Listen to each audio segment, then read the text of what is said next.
자, 이겁니다. 일단 기업과 누가 나와 있죠? 가계가 나와 있죠? 여러분, 이 흐름은요, 외우셔야 됩니다. 이 흐름은 외우셔야 돼요. 이런 그 민간 경제 주체 간의 어떤 경제 흐름은요, 경제 활동의 흐름은 외우셔야 되는데, 그냥 단순하게 외우시는 게 아니고, 외울 수 있는 포인트를 알려드릴게요. 자, 첫 번째 봅니다. 시험 문제는 무조건 어떻게 출제되냐면요, 지금 여기에 나와 있는 실물의 흐름과 화폐의 흐름을 갖고 문제가 출제가 돼요. 실물의 흐름과 화폐의 흐름. 결론은 이거죠. 민간 경제 주체인 기업과 가계가 존재하는데 그 둘 사이에는 시장이 두 가지가 존재합니다. 어떤 시장과 어떤 시장이요? 생산물 시장과 생산 요소 시장이죠. 외우시면 안 되는 게 시험 문제 출제될 때는 생산물 시장을 아래로 언급할 수도 있기 때문에 외우는 게 아니고 이해하시고 흐름을 따라가셔야 돼요. 자, 그 다음에 가계와 기업 사이에는 흐름이 두 가지가 있습니다. 어떤 흐름이 있냐면 실물의 흐름과 화폐의 흐름이 있겠죠. 그래서 실물의 흐름과 화폐의 흐름. 보세요. 생산물 시장은 당연히 기업이 이쪽에 있죠. 기업이 뭐합니까? 재화와 서비스를 생산해서요, 뭐, TV를 만들고요, 그 다음에 과자를 만들고 이렇게 해가지고, 마트에 가죠. 마트가 생산물 시장이죠? 그러니까 실물이 마트를 거쳐서 가게로 가겠죠? 그쵸? 그럼 이에 대해서, 가게는요, 화폐를 지불하니까 그게 소비 지출되고요, 그게 기업의 판매 수입됩니다. 결국, 실물이 기업에서 가게로 가면 무조건 무슨 시장 됩니까? 생산물 시장. 자, 그런데 반대로요.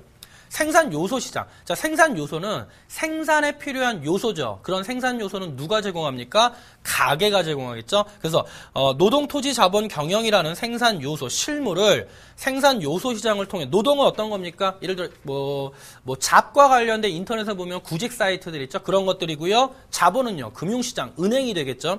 주식시장도 되고요. 토지는 부동산 시장 이런 것들이 되겠죠. 자, 그래서 생산 요소 시장을 거쳐서 기업으로 가면 기업은 그 생산 요소를 구입하고요. 거기에 대해서 임금, 이자, 지대, 이윤을 제공하죠. 그게 바로 가계의 생산 요소 소득이 됩니다. 첫 번째 포인트 뭐라고요? 실물과 화폐 흐름을 통해서 생산물 시장과 생산 요소 시장을 구별하는 거고 또 반대로 생산물과 생산 요소 시장이 주어지면 기업과 가계를 구별할 수 있겠죠. 자, 그런데 첫 번째 꼭 정리하실 게 있습니다. 자, 먼저 뭐냐면요. 이게 우리가 4단원 가면 뭐가 나오냐면 국민경제의 흐름 파트가 나옵니다. 그래서 국민소득 3면 등가의 법칙이 나오기 때문에 여러분이 꼭 주의하실 거. 첫 번째, 여기 있죠. 여기에 나와 있는 화폐 흐름이 가계의 소비 지출이라는 거 꼭 알고 계셔야 되고요. 자, 그 다음에 기업 입장에선 여기가 뭐가 되냐면 화폐 흐름이 기업에서는 판매 수입이 된다는 거 꼭 알아두셔야 돼요. 꼭 정리하실 건 기업의 판매 수입과 가계의 소비 지출은 결국 같을 수밖에 없다는 걸 반드시 알아두셔야 됩니다. 결국 시험 문제는요. 어떤 유형에서는 판매 수입이라고 물어보는데 어떤 유형에서는 갑자기 소비 지출이라고 시험 문제에 언급이 돼요. 결국 가계의 소비 지출이 결국 기업의 뭐가 됩니까? 판매 수입이 되는 거죠. 그건 이해하실 수 있죠. 그래서 이 금액이 같다라는 거 하나 정리하시고요.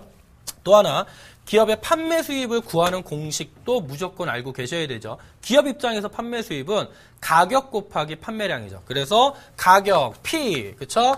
판매량 Q, 요거 반드시 공식 외우셔야 됩니다. 나중에 이윤 구하는 문제에 출제가 됩니다. 그리고 또 하나 알아두실 게 기업 입장에서 생산 요소를 구입해가지고요. 임금이자 지대를 제공하죠. 그럼 결국 이거는요.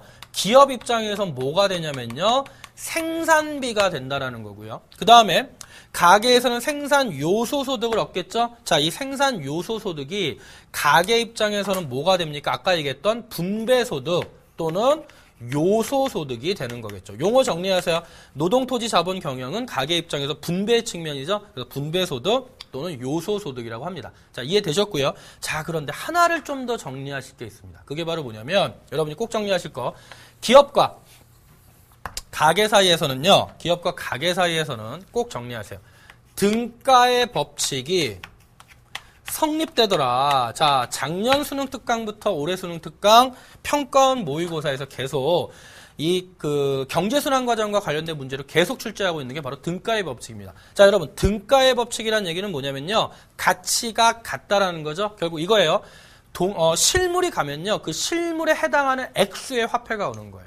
100만 원짜리 세탁기를 기업이 팔면 가게는 거기에 대해서 100만 원짜리 실물이니까 똑같은 가치인 얼마의 화폐를 준다는 거예요? 100만 원을 주는 거죠. 그래서 이 경우에는 받은 만큼 주더라. 요거 이해하셔야 돼요. 이게 왜 중요하냐면 정부는 달라지기 때문입니다. 그거 이해하시고요. 자, 또 하나.